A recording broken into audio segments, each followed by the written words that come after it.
존경하는 국민 여러분, 우원식 국회의장님, 선배 동료 의원 여러분, 서울 강서구병 외교통일위원회 한정혜 의원입니다. 내일 4월 4일은 헌법재판소가 내란숙의 윤석열에 대한 탄핵 심판 선고를 내리는 날입니다. 헌법을 짓밟고 국민 위에 군림하려 한 권력은 국민의 이름으로 반드시 단죄되어야 합니다. 민주공화국 대한민국의 헌법 수호 의지 천명은 윤석열 파면에서부터 시작될 것입니다.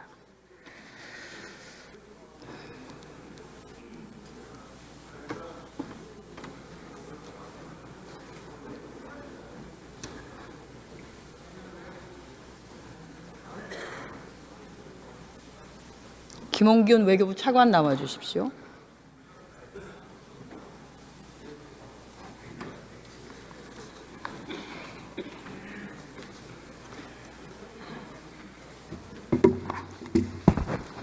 심우정 검찰총장 자녀의 외교부 특혜 채용 의혹을 알고 계시죠? 네.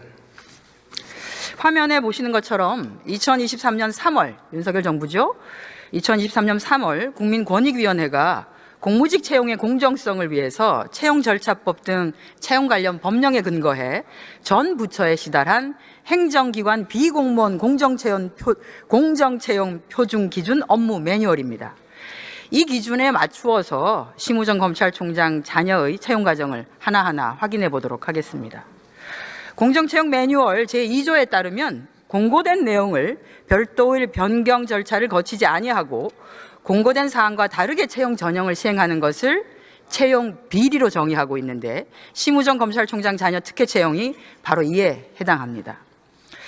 외교부 소속 기관인 국립외교원은 2024년 1월 기간제 연구직 채용 공고를 내면서 석사학위 소지자로 자격 요건을 명시하였음에도 석사학위 취득 예정자인 심우정 총장의 자녀를 채용했습니다. 이유가 무엇이었죠? 당시 채용 절차가 1월, 2월에 열렸기 때문에 그 석사학위를 취득할 예정자에 대해서 그걸 증명을 해오면은 자격을 인정해 주는 것으로 한 것으로 알고 있습니다. 2021년부터 시행해 왔습니다. 2023년 3월 국민권익위원회가 그렇게 하는 것이 바로 채용 비리니까 그렇게 하지 말라고 외교부를 포함한 전 행정기관에 권고를 했는데도 그렇게 했습니까? 권고 사항이었고 저희가 이제 그런 절차를 밟음에 있어서 모든 사람들한테 공평하게 했던 것입니다. 그리고 공고문에 그게 기재되어 있지는 않았지만은 문의를 해온 사람들에 대해서는 다 똑같이 안내를 해 주었고 그런 자격으로 응시한 사람들이 있었습니다. 그렇지 않습니다. 심우정 총장의 자녀가 유일했었다는 말씀을 드리겠습니다. 자, 국립외교원에서 8개월간 연구직 다급으로 근무한 심 총장의 자녀는 올해 2월 달에 외교부 본부에 연구직 나급 한 단계 상향한 자리죠. 지원해서 최종 합격하였습니다. 차관, 심우정 검찰총장 자녀가 최종 합격할 수 있었던 배경은 무엇이었을까요? 아직 그 동인이 외교부 직원으로 채용된 것이 아닙니다. 외교부가 지난 4월 1일에 감사원에 감사 청구를 했기 때문에 감사 결과가 나올 때까지 동인이 최종적으로 채용될지 여부에 대해서는 유보하고 있습니다. 그러면 채용 유보가 되기까지 최종적인 신원조회 절차에까지 이를 수 있었던 배경은 무엇이었을까요?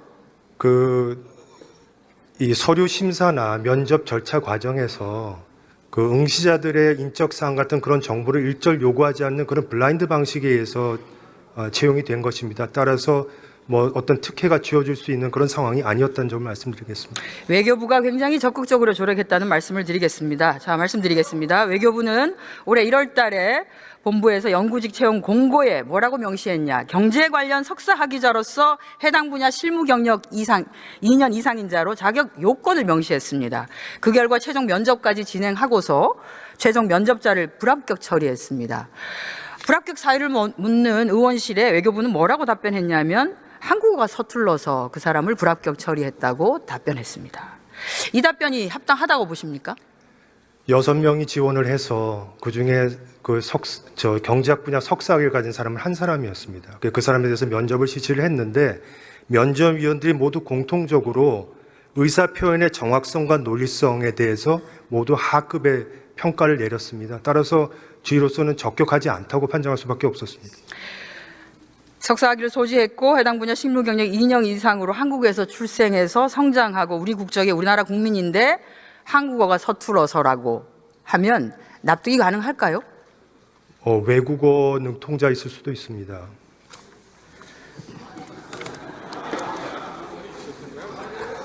장난하지 마시고요. 자, 지난 2월 5일에 외교부는 해당자를 불합격시킨 다음에 재공고를 했습니다. 그런데 자격 요건을 원래 필요하다고 하는 경제 분야에서 국제 정치 분야로 변경해서 재공고했습니다. 그러니 1차 공고 시에는 자격 요건 대상자도 되지 않았던 심우정 총장의 딸이 응시했고 최종 합격해서 신원조회 절차 거치다가 문제 제기되니까 지금 감사원 감사 청구하신 거 아닙니까? 차관, 심우정 총장의 자녀가 석사학위 어떤 분야에서 받으셨죠? 국제 정치학으로 알고 있습니다. 120만 구직 청년들에게는 어렵기만 하고 한 채용 시장이 어떤 이에게는 아예 길을 만들어 주거나 그게 아니면 비단길이기만 한데 외교부의 조력이 없었다면 가능했겠는가? 의원님, 1차 공고에서 6명이 지원을 했고 그중에 1명만이 석사학위 소지자였습니다. 경제학 분야에. 계속해서 그렇게 공고를 낼 경우에 우리가 원하는 그런 인재를 얻을 수 없다고 생각을 했기 때문에 국제정치학 분야로 분야를 넓혔고 하지만 그 공고 자격 안에 경제학 분야에 학위를 가진 사람을 우대하겠다고 얘기를 했습니다. 그래서 19명이 지원을 했는데 그중에서 1명만 경제학 학사가 있었고 그 사람도 서류 전형에서 떨어졌습니다. 따라서 어떤 특정한 사람을 염두에 두고 그렇게 그 전공 분야를 변경한 것이 아닙니다. 네, 그런 사례가 딱 한 건밖에 없는데 그게 바로 심우정 총장 딸이더라고요. 그러니까 제가 말씀드린 건 전공 분야를 바꾼 이유가 특정인을 상정하고 바꾸지 않았다는 말씀입니다. 그런 사례가 그전에도 없었고 아마 앞으로도 없겠죠. 딱 한 건 있었는데 바로 심 총장의 자녀였습니다. 자, 전공 분야를 바꾸어 준 외교부는 실무 경력이라고 하면 국립외교원 근무 8개월이 전부인 심우정 총장의 자녀를 위해서 단순 경험을 경력으로 인정하는 배려를 넘는 위법을 실행하기까지 하였습니다. 심 총장 자녀는 지도교수가 센터장인 어떤 특정 센터의 석사연구생으로 활동을 했는데요. 응시 원서에는 석사연구생이 아닌 연구보조원으로 제출했고 외교부는 석사연구생 활동과 무급 체험형 인턴십까지 더해서 총 실무 경력을 35개월로 인정을 했습니다. 화면을 한번 보시죠. 매뉴얼에 따르면 금전적 보상을 받는 경우에 경력으로 작성하고 금전적 보상이 없는 경우는 경험으로 작성하도록 되어 있습니다. 그런데 경험까지 전부 티끌 모아서 35개월을 인정했죠. 다음 화면 보시겠습니다.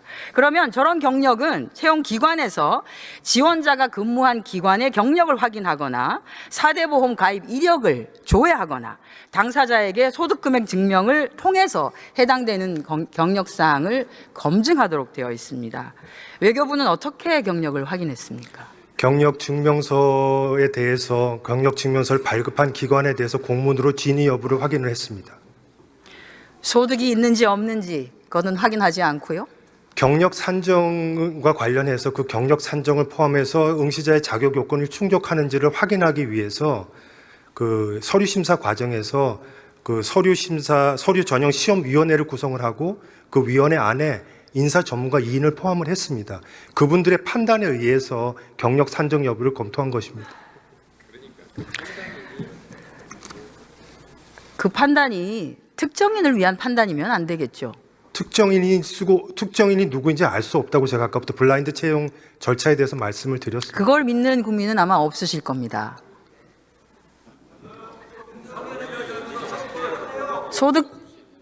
소득 금액 증명도 안 되고 4대 보험기관 조회도 하지 아까 않고 말한 그 세 가지 방법 중에 한 가지 이상의 방식으로 진위를 확인하게 돼 있기 때문에 외교부는 경력 증명에 대한 진위 여부를 확인하는 공문을 발송을 자, 한 이 건에 대해서 외교부는 이렇게 얘기하더라고요. 공무원 법령에 따라서 진행되는 일반 공무원 채용하고 달리 공무직 채용을 할 수 있다. 공무직 채용은 좀 달리해서 할 수 있다.